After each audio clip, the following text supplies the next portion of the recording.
어제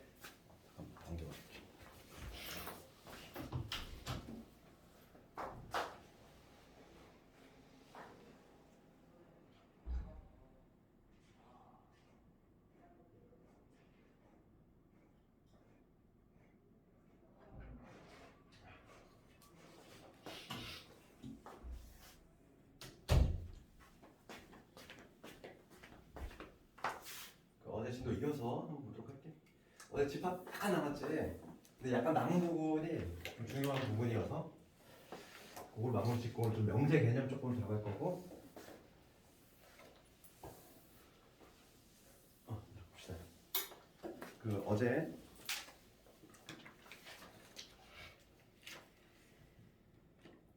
(224번까지) 했지. 대칭차 집합 먼저 보도록 할게. 처음에 나오는 거 바로 원래 대칭차 집합이야. 그러니까 이게 아주 유명한 애지.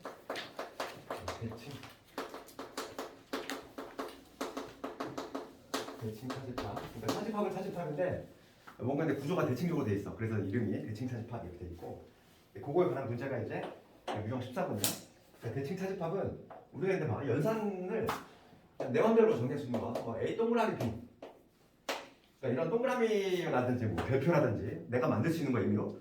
그럼 얘를 뭐라고 하냐면 일반 연산이라고 그래. 우리가 이제 덧셈 뺄셈, 곱셈, 나눗셈. 이거 사치연산 기호지. 그렇지? 이것도 어찌 보면 우리가 이제 일종의 약속이잖아. 약속이지. 이 플러스 기호, 십자가 모양은 두 개를 더하라는 얘기고, 그지? 얘는 빼라는 얘기고. 이런 기호도 보면은 뭐냐면 일종의 다 약속이야. 그래서 얘를 뭐라고 하냐면 일반 연산이라고 해. 얘를 일반 연산이라고 하는데 우리가 이렇게 창출할 수 있다는 거야. 연산의 기호를 이렇게 만들 수 있는데 대칭 차집합은 보통 225번 같이 뭐 다이아몬드 같이 뭐 이렇게 모양 나올 수도 있고 여러 가지 모양으로 나올 수 있는데 대칭 차집합의 정의는 이거야. 뭐냐면 A에서 B 뺀 거, 그 다음에 B에서 A를 뺀 거. 이거 더 있다는 얘기지. 그럼 이 그림을 한번 생각해 볼게. 얘들아. A에서 B를 빼고 B에서 A를 뺀 거를 합쳤어. 그러면 전체 집합이 이렇게 있다고 했을 때 전체 집합이 있다고 했을 때 여기 A 집합이 있고 그 다음에 여기 B 집합이 이렇게 있지.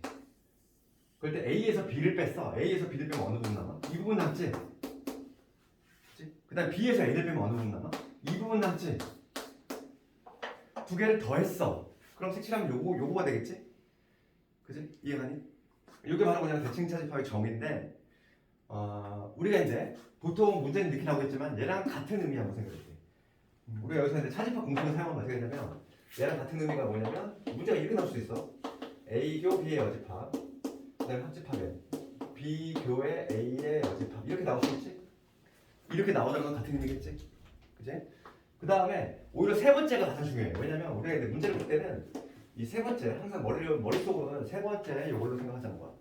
그럼 이 빗금친 부분이라고 하는 거는 의미가 뭐냐면 두 개를 합한 거에서 공통 부분 빼낸 거지.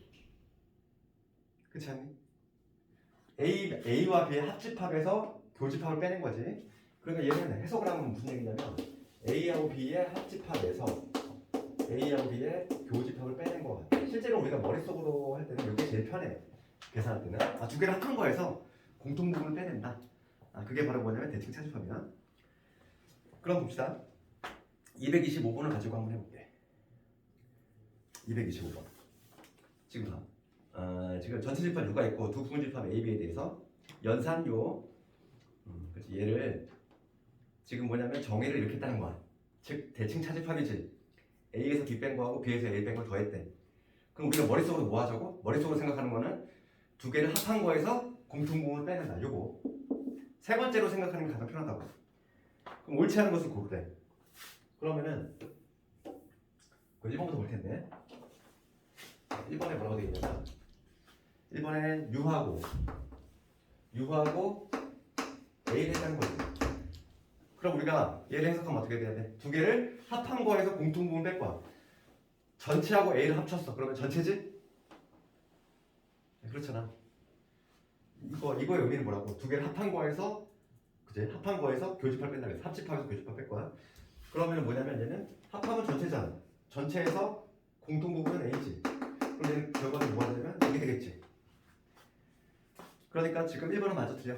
맞지? 그 다음 2번 가볼게. 2번에 뭐라고 돼 있니? 공집합하고 A지. 공집합하고 A야. 마찬가지야. 그럼 얘도 두 개를 합한 거에서 공집합하고 A를 합쳤어. 그럼 뭐가 돼? A가 되지. 맞아? 공통 부분은 뭐야? 공집합하고 A하고의 공통 부분은 공집합이지 부분이. 그러면 A에서 공집합을 했으니까 A가 돼야 되지. 그러니까 2번도 맞지? 그럼 3번 가볼게. 3번 뭐라고 돼 있어? A하고 A지. A하고 A야. 그럼 얘는 합한 거에서 공통 부분 뺄 건데 합하면 A. 합하면 A지. 합하면 A고 공통 부분 누구? 공통 부분도 A잖아. 뭐가 돼? 공집합이지. 그치? 그러면 3번 틀렸네? 뭐야? 누가 이렇게 전화 와? 아, 그래, 전화 좀. 그럼 4번 가볼게. 4번 가보면 전체하고 그 다음에 이놈이지. 그럼 얘를 합한 거에서 공통 부분 뺄 거니까 합하면 전체가 될 거고 공통 부분은 누가 돼? 공집합이지. 그러면 전체가 되겠지. 그 다음에 5번 마지막 거면 5번은 뭐냐면 A하고 B지. 얘랑 당연히 같겠지. 같지? 합한 거에서 공통 부분 빼는 건 똑같잖아. 그건 뭐지? 그래서 답은 나오지? 항상 우리 머릿속 생각할 때 이게 좀 편하다고.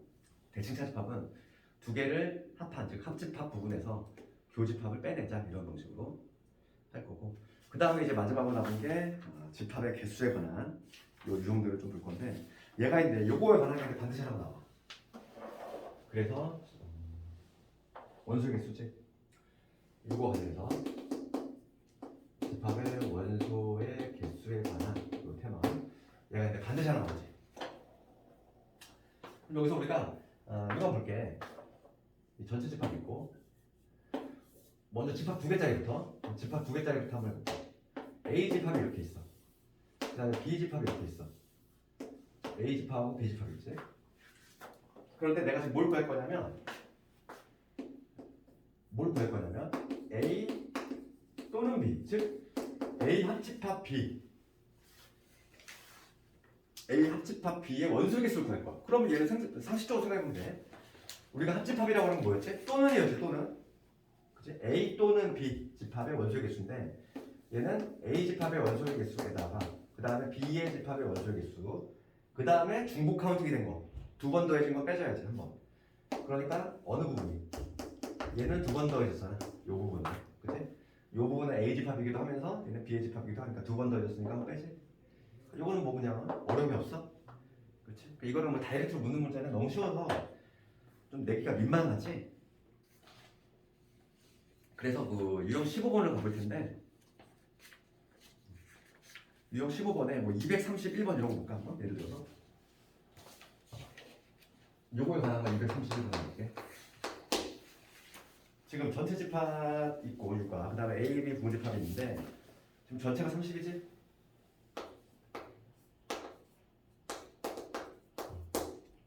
그 다음에 두 번째 거 볼게. 두 번째 거 뭐라고 되어 있냐면 두 번째 거는 우리가 여집합 있잖아. 그럼 얘는 당연히 뭘 쓰자? 드모르간을 먼저 쓰자고.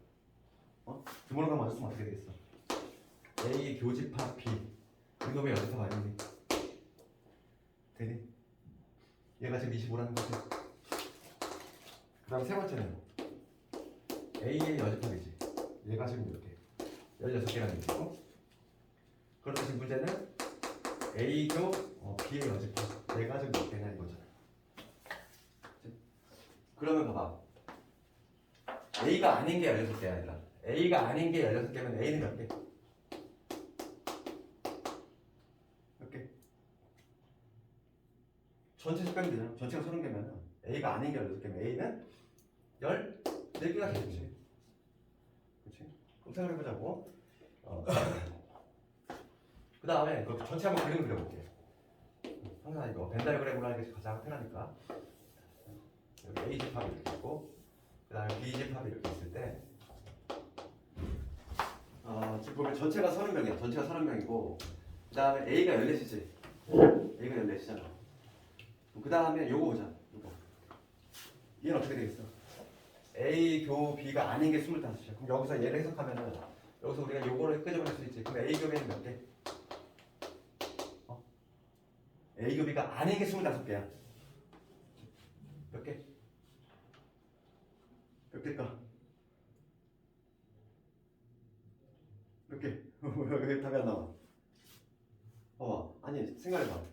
얘가 아닌 게 25개면 얘는 몇 개? 5개. 5개. 5개지. 그럼 봐, 여기 5개라는 거죠. 이렇게. 그런데 지금 A가 14개야. 그럼 여기는 몇 개 돼야 돼? 9개. 이렇게. 그치? 그리고 전체가 30개고, 지금 문제는 뭘 구하래? 그냥 이거 구하래. 문제는 이거 구하는 거지. A교 B의 여집합이라고 하는 거는 A에서 B를 뺀다는 얘기지. 차집합 공식이면 답은 나왔어. 답은 몇 개? 9개. 이렇게. 그치? 오늘 괜찮아.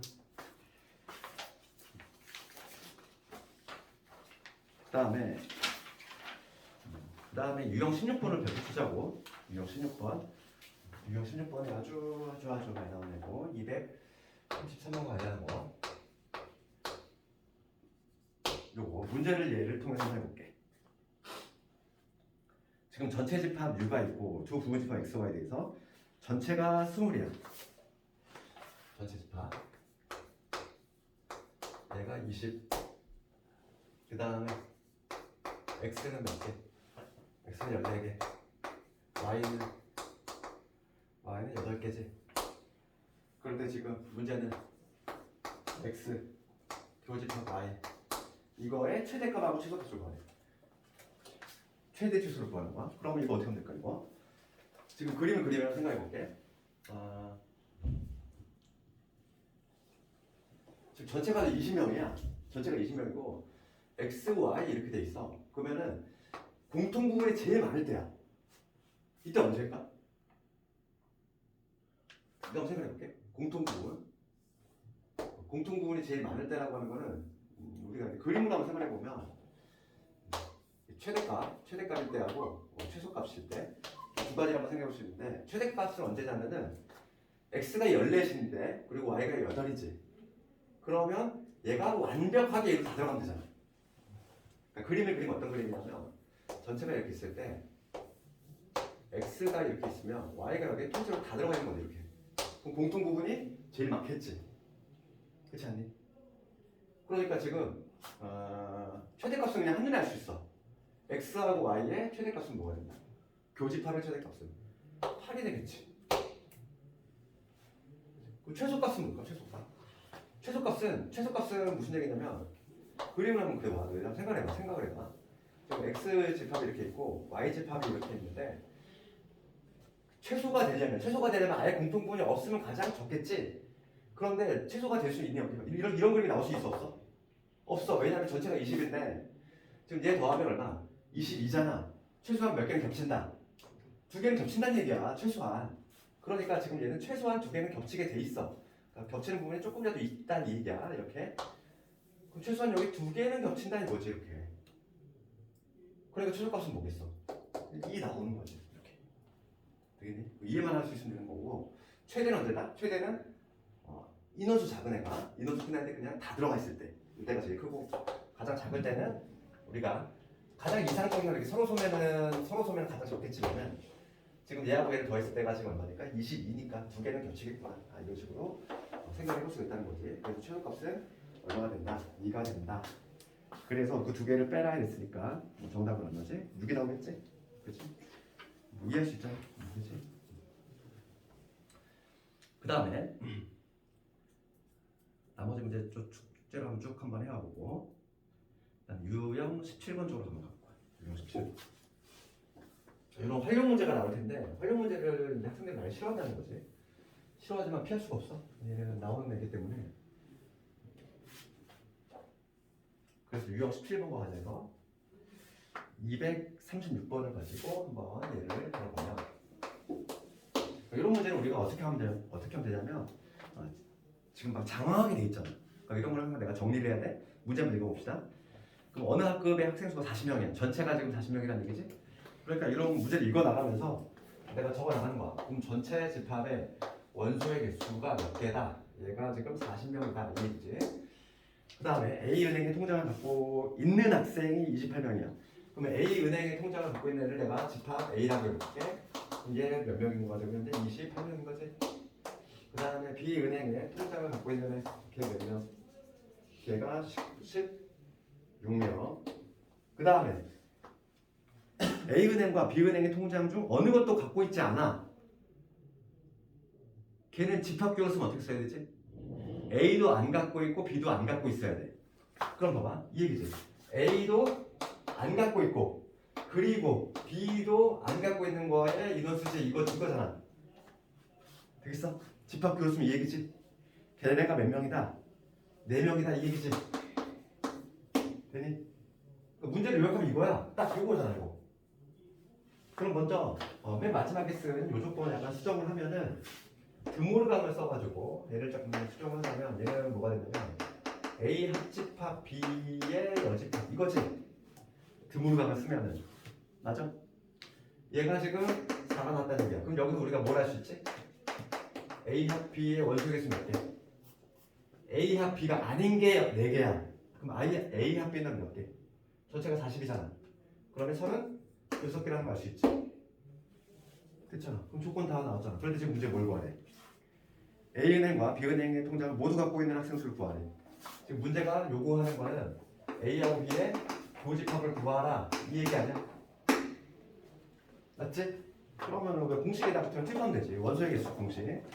그러면 이 합집합의 원소의 개수 36은 어떻게 나오니? A집합의 원소의 개수 28, B 16. 여기서 2번 더해진 거 빼줘야지. 그 놈을 내가 구하려고 하는 거잖아. 되겠어? 그럼 네모에 들어가면 나오지. 항상 이런 문제 보면은 집합기호로 조건을 요약을 하고 그 다음에 쳐다보면 되는 거야. 알겠니? 그 다음 갑시다. 그 다음에 유형 18번 쪽으로 가볼 건데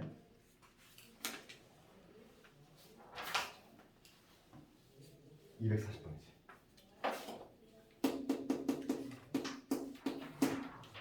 240번 보면 문장 읽어볼게.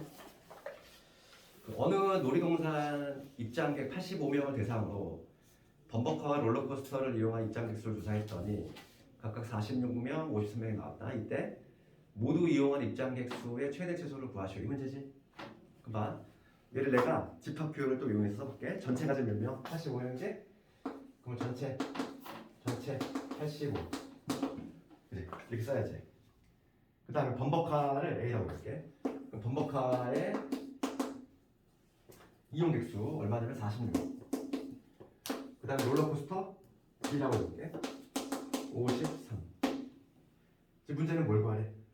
범버카하고 롤러코스터를 모두 이용한 입장객 수. 즉 A 교집합 B 이거의 맥시멈하고 미니멈 한번 구해보죠. 이 문제지? 문제가 맞니? 요약을 하면 이 얘기지.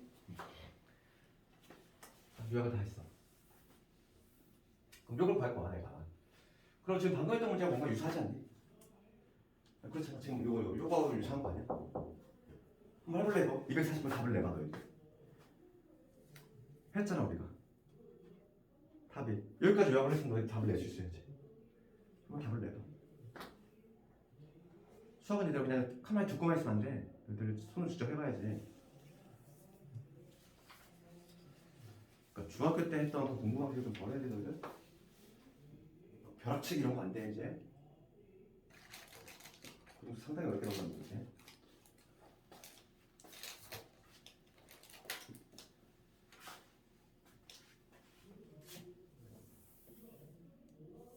이렇게 지워야 돼. 굉장히 좋네.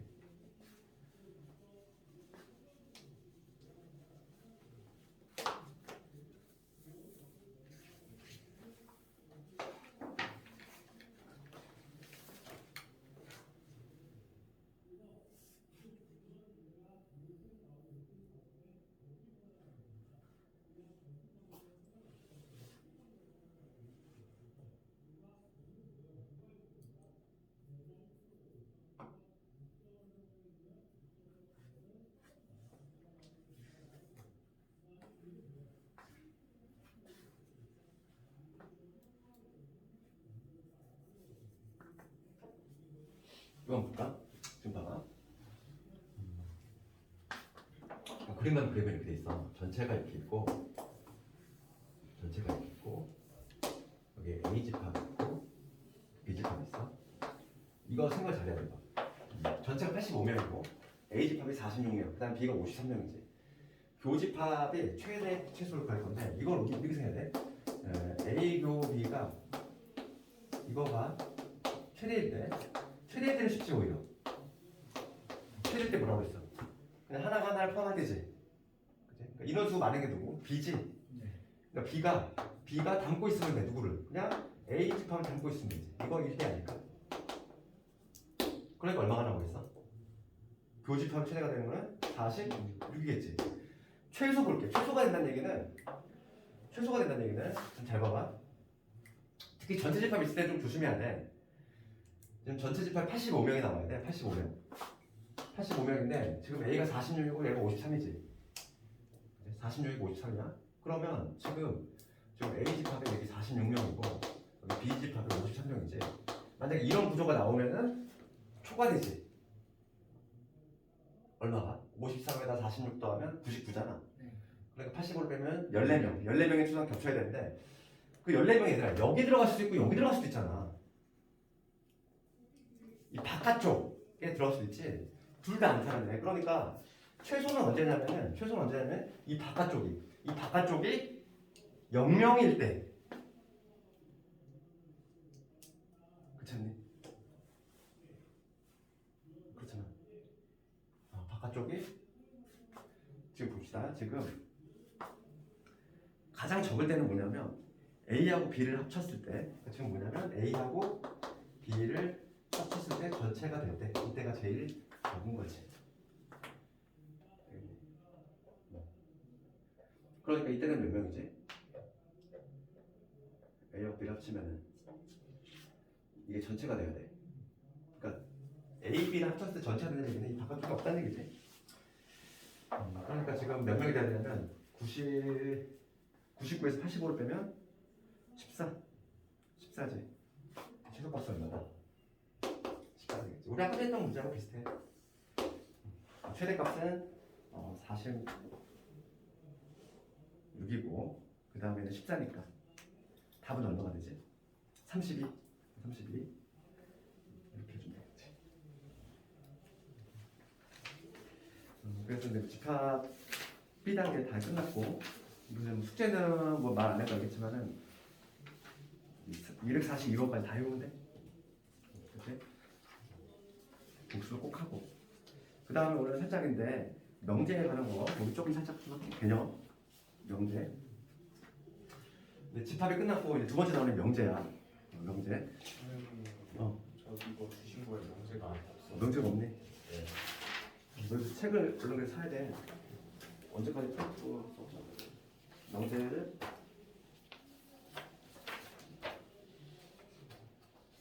다시 복사해줘야 되는 거야. 잠깐만. 주어졌지. 너 이번 주에는 책 사? 책 이제 수업 많이 돼.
그 이제 우선 사건과 복사 동안 개념을 생각해. 그 명제라는 게 있지.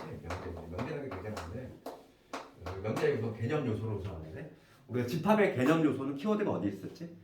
집합은 확정할 수 있느냐지. 그렇지? 그러니까 누가 봐도 원소들을 확정할 수 있어야지만 집합이 되는 거야. 그럼 명제라고 하는 건 뭐냐 이거야. 명제라고 하는 거는 참 또는 거짓. 이게 참이다 혹은 거짓이다. 얘도 명확하게 판별이 돼야 돼. 명확하게 판별. 누가 봐도 참이고 누가 봐도 거짓이다. 이렇게 얘기할 수가 있어야 된다고. 그런 것들을 명제라고 해. 그렇지? 명제.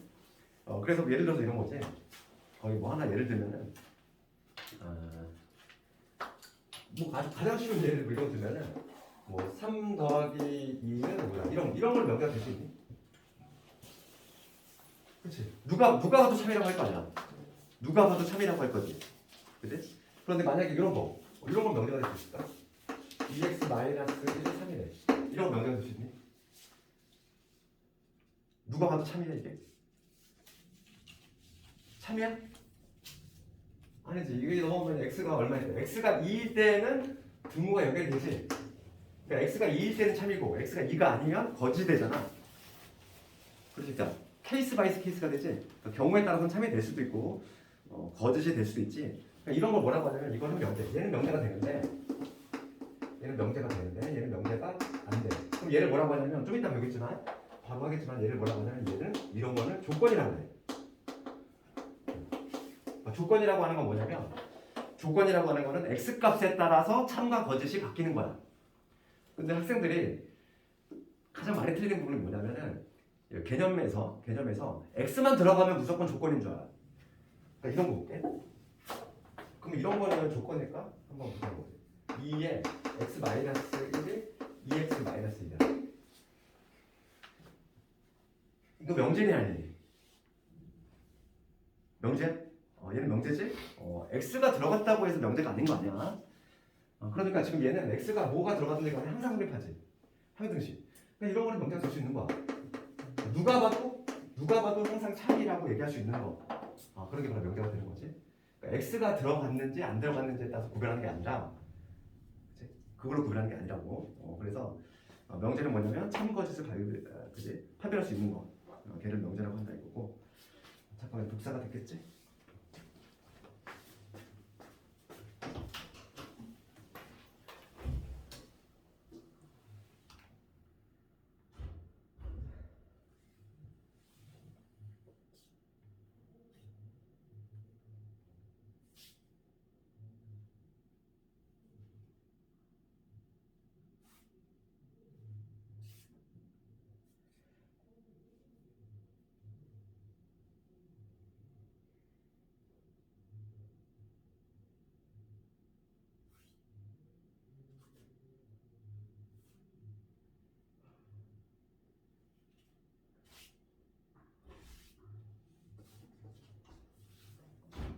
얘는 가만히 있어. 기다려고.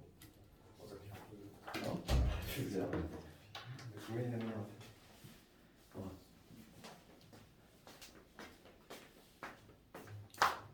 그래 거기 첫 페이지 보면 명제의 개념 나오지. 명제의 개념이라고 하는 거. 참 거짓을 판별할 수 있는 문자. 그다음에 거기 뭐 용어 정리 이렇게 나오는데 정의라고 하는 건 뭐 이거 그냥 읽어보고 그다음에 증명도 한번 읽어봐. 증명이라고 하는 건 뭐냐면 어떤 명제가 참인을 그냥 설명하는 것. 그게 증명이라고 한다 이거고. 정리라고 하는 거는 거기 읽어보면은 참임이 증명이 된 명제 중에서 기본이 되는 것이나 혹은 뭐 다른 명제를 증명할 때 이용할 수 있는 것 이렇게 돼 있는데 여기서 우리가 명제만 알면 돼. 다른 것들은 그냥 가볍게 읽어보고 그 다음에 이제 뭐냐면 조건과 지대집합에 대한 개념을 조금 그걸 좀 알아야 돼. 이제는 뭐냐면 조건이라는 게 나오죠. 조건. 얘하고 구별할 때 조건이었어. 조건에 대한 설명은 이미 내가 얘기했어. 이런 게 조건이라고 했지. 그치? 조건이라고 하는 건 뭐냐면 그치? 문자의 값에 따라서 그러니까 조건이라고 하는 거야. 이거 뭐냐면 x 값에 따라 참거짓이 바뀌는 거지. 참 거짓 바뀌는 거지. 그러니까 조건이라고 하는 건 뭐냐면 일단 이런 경우나 x가 얘는 2일 때는 참이 되고 2가 아니라면 거짓이 되지. 이런 게 바로 조건이다 이거야.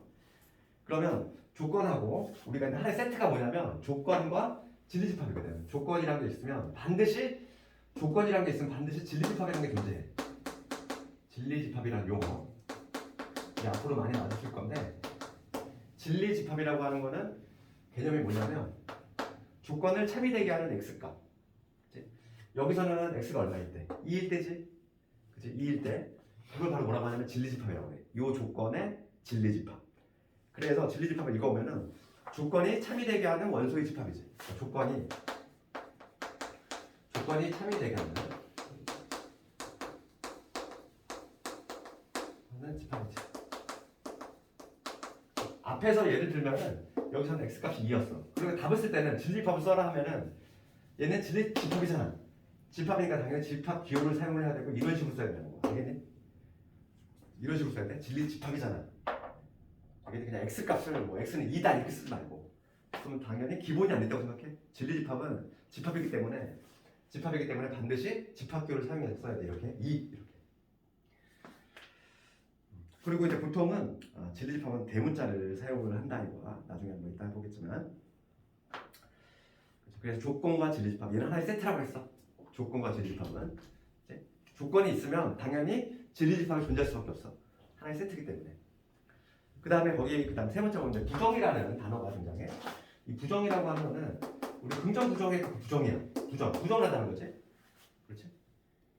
그러니까 이제 부정하는 문제도 이제 몇 번 접할 텐데 여기서 부정하는 방법인데 여기서 이제 좀 약간은 공식처럼 도식화된 부정이 있어. 그러니까 예를 들어서 모든을 부정을 하잖아. 모든을 부정을 하면 뭐로 가지?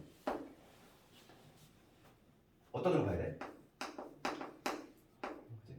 반대로 어떤 을 만약에 부정했어. 부정을 할 때는 모든으로 봐야 돼. 그러니까 봐봐. 예를 들어서 모든 학생이 안경을 쓰고 있다의 부정은 뭐가 돼? 모든 학생이 안경을 쓰고 있어. 그거의 부정은 모든 학생이 안경을 쓰고 있지 않다니? 아니지. 부정은 뭐가 되겠어? 모든 학생이 안경을 쓰고 있다. 국어잖아. 모든 학생이 안경을 쓰고 있대. 안경을 쓰고 있어. 그럼 이걸 부정하라 이러면 모든의 반대는 뭐라고? 어떠냐? 어떤 학생은 안경을 쓰고 있지 않다. 이게 되겠죠. 단 한 명이라도 안경을 안 쓰고 있으면 되는 거잖아. 그렇지? 그러니까 모든을 부정은 뭐로 가야 돼? 어떤을 가야 되고 거꾸로 어떤을 부정은 모든을 가야 되고 약간 이거는 도식화된 내용이고 그 다음에 또는을 부정하면 그리고로 가고 반대로 이제 그리고를 부정을 하면은 또는으로 가고 이거는 약간 어찌 보면 도식화된 일종의 공식과 같은 거지. 그치? 이건 이따가 부정을 한번 해볼까? 부정하는 연습. 그래서 거기 보면 이렇게 돼 있지? 조건 또는 명제 P에 대해서 P가 아니다. 걔를 부정이라고 하고 기호로 어떻게 쓰냐 이건데 우리가 이제 보통 이제 명제는 문자를 스몰 P, 소문자 P를 많이 써. 그냥 명제 이렇게 쓰기 좀 그러니까 P라는 문자를 많이 쓰는데 부정이지. 어떤 명제 P가 있을 때 어떤 명제 P가 있어. 그럼 이거의 부정은 뭐냐면 여기 앞에 물결 표시를 붙인다는 거지. 물결 표시. 얘는 뭐냐면 어떤 P라는 명제에 대한 부정의 기호를 이렇게 물결 표시를 써. 물결이라고 읽지 말고 낫피. 읽을 때는 낫피라고 읽어. 낫피. 읽을 때는 P가 아닌 거니까 낫피 이런 식으로 읽고 의미는 뭐냐면 P가 아니다 이런 식으로 해석하면 되는 거야. 그래서 물결은 이제부터 뭐냐면 아니다 이렇게 생각을 해야 돼. 그렇지? 그래서 거기 보면은 부정의 개념이 좀 나와 있지. 그래서 거기 보면은 우리 4번에 보면은 조건 봐봐. 거기 색칠이 돼 있지. 또는을 부정하면 뭐로 가? 그리고로 가고 그리고를 부정하면 또는으로 가지. 그거에 관한 얘기가 나와 있지. 그거에 관한 얘기가 나와 있고. 그래서 그거에 관한 얘기 한두 개 조금 해보고 본격적인 문제는 다음 시간에 한번 할 텐데.